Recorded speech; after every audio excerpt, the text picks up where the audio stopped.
Welcome to the 4.10 and 4.11 quiz review. We took these quizzes and made them into one quiz, so there's just going to be 5 questions instead of 10. The first question is a word problem where we're going to use quadratics to help solve. So it says Selena's Garden Club bought 80 meters of fencing to make a rectangular enclosure around their community garden. They will use the wall of the storage shed as one side of the enclosure and fencing for the other 3 sides. So if you let this rectangle here be the rectangular enclosure around the garden, one side, it doesn't matter which side you choose, but one side has a storage shed along the garden. So this side is not going to need a fence. Okay, it doesn't need any fencing. So the other 3 sides are. Now we know in a rectangle that like these 2 sides would be the same length. Okay, opposite sides are equal in a rectangle. So now we need to figure out, okay, so how long would this third side be? I know that the entire garden, the fencing for it, for these 3 sides is 80 meters, okay, so 80. And I could figure out the length of this side. Let's say, for example, that these 2 x's were 10, okay, so if I had 10 and 10, that would be a total of 20. So I could figure out this length by just subtracting 20 from 80, and I'd have 60 left over. So really what you're doing is you're taking the total and you're subtracting the other 2 sides. Well, I've got 2 x's, so 80 minus 2x would give me my expression for that third side. Okay, so I want to know what dimensions are going to provide the largest area for the garden. Okay, so I was setting up my side lengths based on perimeter, but now we're talking about area, and we know that the area of a rectangle is length times width. Okay, so in this case, my length is this 80 minus 2x, and my width is just x. So now I can go ahead and multiply this out. Okay, I've got this x back here, so I can distribute this through, and I'm going to end up with 80x minus 2x squared. And I'm going to rewrite it and put that 2x squared first.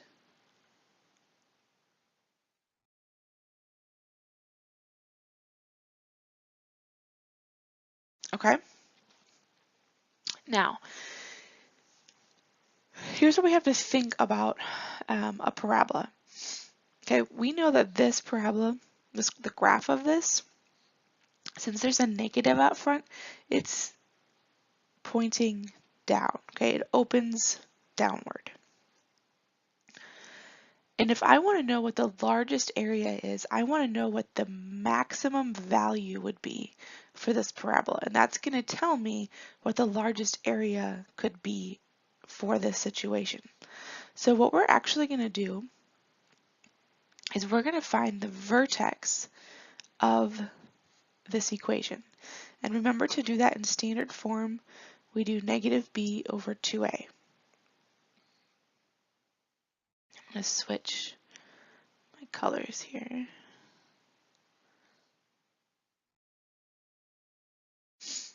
All right, so in this case, I've got a is negative 2, and my b would be 80. I don't need my c. So negative 80 all over 2 times negative 2. This is going to give me my x coordinate for my vertex. Okay, so negative 80 over negative 4, and that's going to give me 20. Okay, so my x coordinate for my vertex, remember this is your vertex, negative b over 2a, and then you plug it in to get your y. So we just did that first step, we got 20.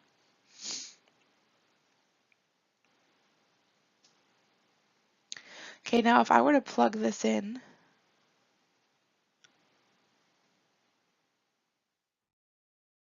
for my y,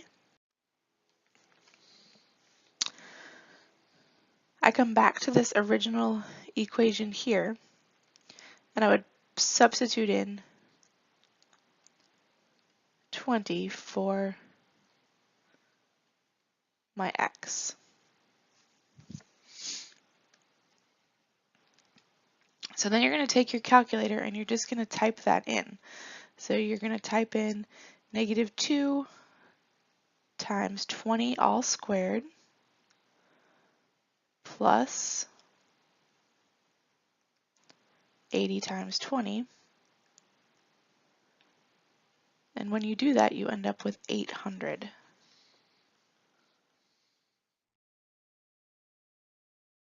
Okay, so my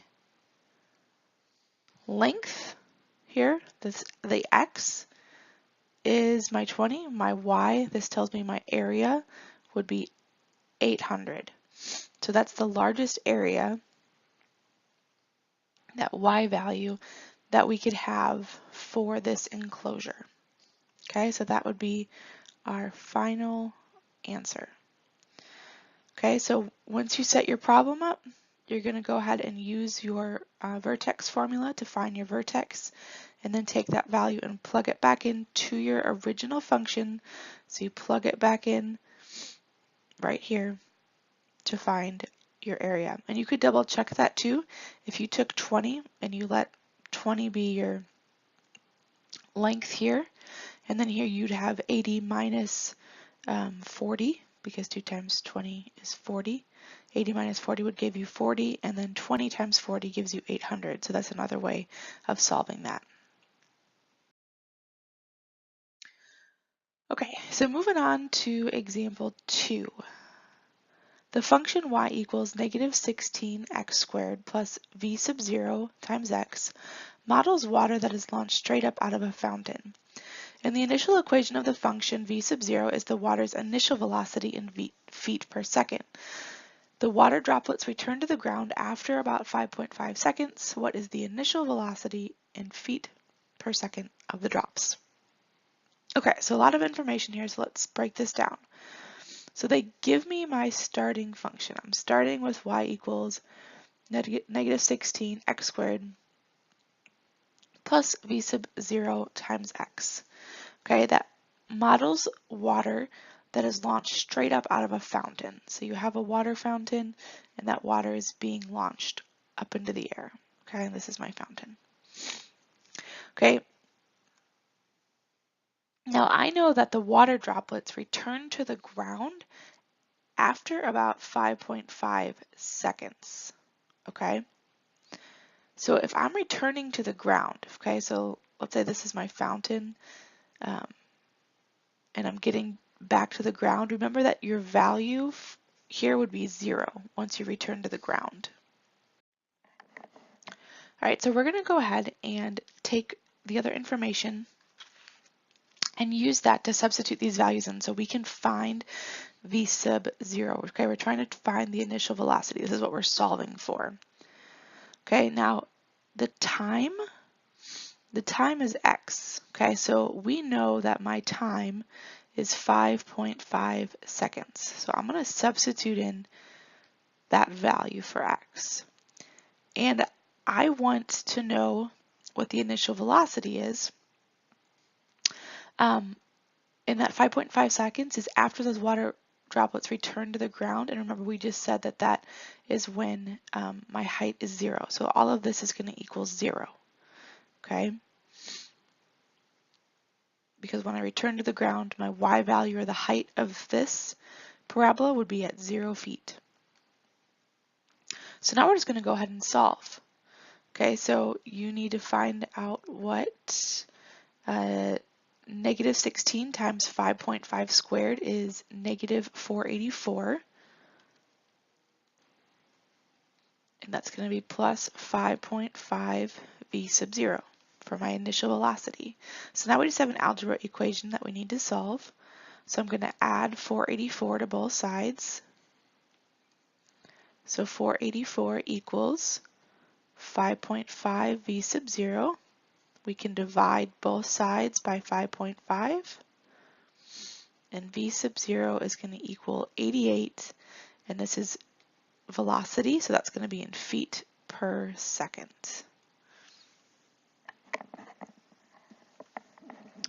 All right, so that takes care of example number 2. You're going to set yours up the same way, substitute in your height value for your y and then your time for x, and you can solve for your velocity.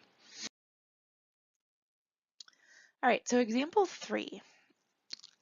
Marquez cuts a 2 by 2 inch squares out of each corner. Okay, so you can see here in this diagram, these squares are being cut out of the corners. Okay, the reason is that he's going to fold the sides up to make a box that doesn't have a top. So what equation can Marquez use to determine the volume of the box where x is the side length of the original piece of cardboard? Express the equation in standard form. Okay, so here they told us that x is the side length of the original length of the cardboard. But it's not original anymore because Marquez cut out these corners. So if you look here, these corners are 2 inches by 2 inches. So he cut out 2 inches from here and he cut out 2 inches from here. So he cut a total out of 4 inches. So that means that this side length is actually going to be x minus 4, okay, because he cut out 4 inches from that side. And if I look at this bottom side, he cut out the same thing. He cut out 2 boxes. Each of those lengths here is 2. So this side length is also going to be x minus 4. Okay, now in this example, we're talking about folding this up, and we're talking about finding the volume of a box. Okay, so the volume of a box would be your length times your width times your height. Okay, so I know in this case that my length and my width are the same. They're both right here. Okay, here's my x minus 4, here's my x minus 4. So there's my length and my width. X minus 4, x minus 4. And then my height, if I take these little folds right here and I fold up this piece, you can see that the height of this box is going to be 2 on either side, okay, because you're just taking this fold, folding it up, and the height is 2. So that's my height. Okay. So now we can go ahead and we can distribute all of this through to find our answer. So I'm going to go ahead and use distributive property here, and I'm going to multiply these two binomials out first. So I'd have x times x, which would be x squared, and then x times negative 4, so minus 4x. And then I'm going to do the same thing with the second term here. So negative 4x plus 16. Oops. And then that's all still multiplied by 2. Okay, so now before I worry about the 2, I'm going to simplify what's inside here. So x squared minus 8x plus 16. And now I can go ahead and distribute that 2 through to all of these parts. So I'm going to have 2x squared minus 16x plus 32. And notice this doesn't ask us to solve. This just asks us to express the equation in standard form. So here is my equation for volume in standard form.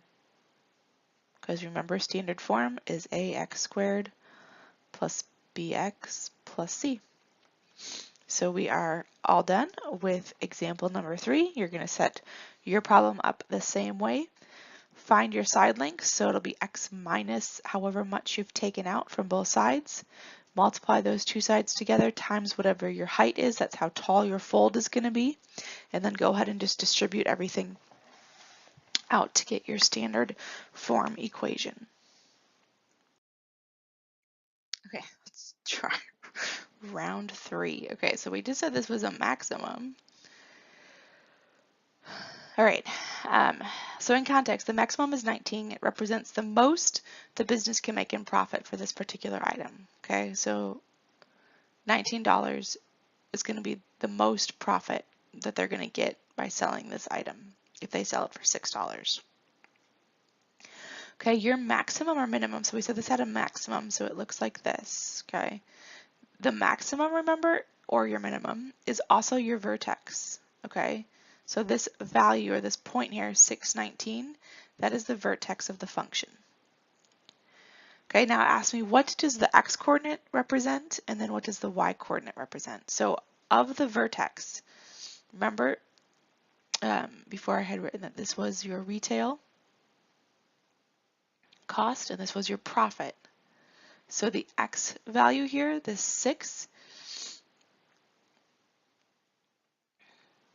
in context of the situation, is going to be the amount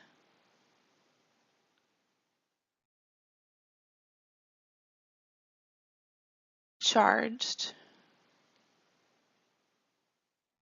Put retail in front here. The retail amount charged to earn the maximum profit. Okay, so that's what that 6 is telling us. Okay, so if we charge $6 for that item, we're going to get the max profit out of it. Okay, and clearly they have to be selling more than one item to make more than they're charging for one, but you know, this is a graph to show that how much they're going to make depending on how much they charge for these items. Okay. So then lastly, it says what situation does the y-coordinate of the vertex? So here's my y-coordinate, that 19. Okay, that's my y. So that the y-coordinate tells me the profit, or I should say the max profit that this business can make off of this one item. Okay, so the max profit that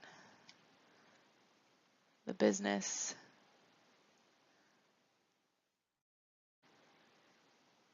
can make on, my handwriting, on that item. Okay, and you're going to have answer choices to pick from, but these are similar to what you would see in those answer choices. All right, we've got one example left to analyze. So here, the graph represents the path of a rock thrown from the top of a cliff by a hiker. Okay, so remember when you are looking at this graph, okay, in context, we have this starting point here. So see how this says 0 and then 53? So this is my time, okay, and this is my height. So we're saying that the hiker starts here. So this is your y-intercept. That is where you begin. Okay, so in this case, we're 53 feet above the ground. And here's my hiker. Okay, and my hiker takes that rock and throws it down towards the ground. So we want to interpret the decreasing interval of the graph. Okay, so where does it start decreasing? Well, remember your turning point where something changes is at your maximum or your minimum, at your vertex. In this case, we have a maximum value. And from here is where I start that downward trend. Okay, I'm starting to go downward. That decreasing interval starts here at my maximum and it's going to come down this side. Okay, so it's falling towards the ground from, and this is where we use our x-coordinates to describe it. So from 4 seconds to, and then it hits the ground right here. Okay, because here's my height now is at 0. And this would be my time. Okay, so then at 10.5 seconds, I hit the ground. So it's decreasing from 4 seconds to 10.5 seconds. I don't actually use this part of the graph in context of this problem because I can't have a height less than 0. Okay, the ground is at 0. All right, so that takes care of our 5 examples. Hopefully this helps you finish up that last quiz for Unit 4. We'll see you next time.